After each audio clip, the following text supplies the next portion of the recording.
The question was, what are you going to do to help Americans in the throes of addiction right now who are struggling to get the treatment they need? Jake, we were doing very well at addiction until the COVID came along. We had the 2.5, almost 3 years of like nobody's ever had before, any country, in every way. And then we had to get tough. And it was the drugs pouring across the border it started to increase. We got great equipment. We bought the certain dog that's the most incredible thing that you've ever seen, the way they can spot it. We did a lot, and we were getting very low numbers, very, very low numbers.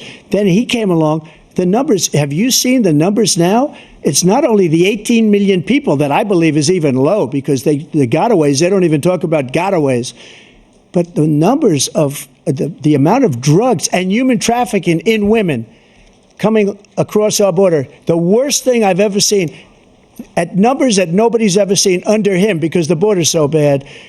But the number of drugs coming across our border now is the largest we've ever had by far. President Trump, thank you. President Biden? Fentanyl and the byproducts of fentanyl went down for a while. And I wanted to make sure we use the machinery that can detect fentanyl, these big machines that roll over everything that comes across the border. And it costs a lot of money. That was part of this deal we put together, this bipartisan deal.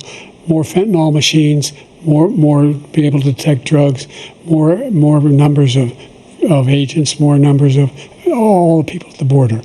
And when we had that deal done, he called his Republican colleagues, said, "Don't do it.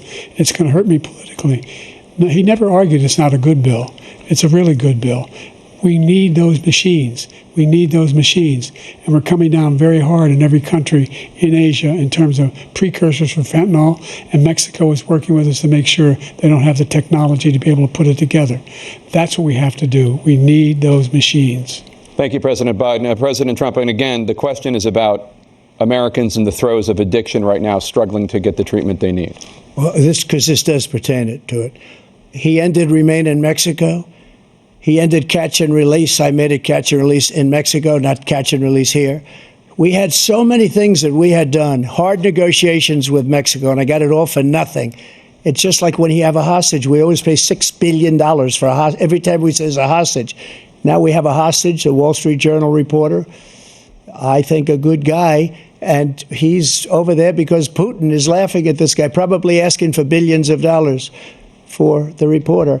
I will have him out very quickly as soon as I take office. Before I take office, I said by literally as soon as I win the election, I will have that reporter out. He should have had him out a long time ago, but Putin's probably asking for billions and billions of dollars because this guy pays it every time.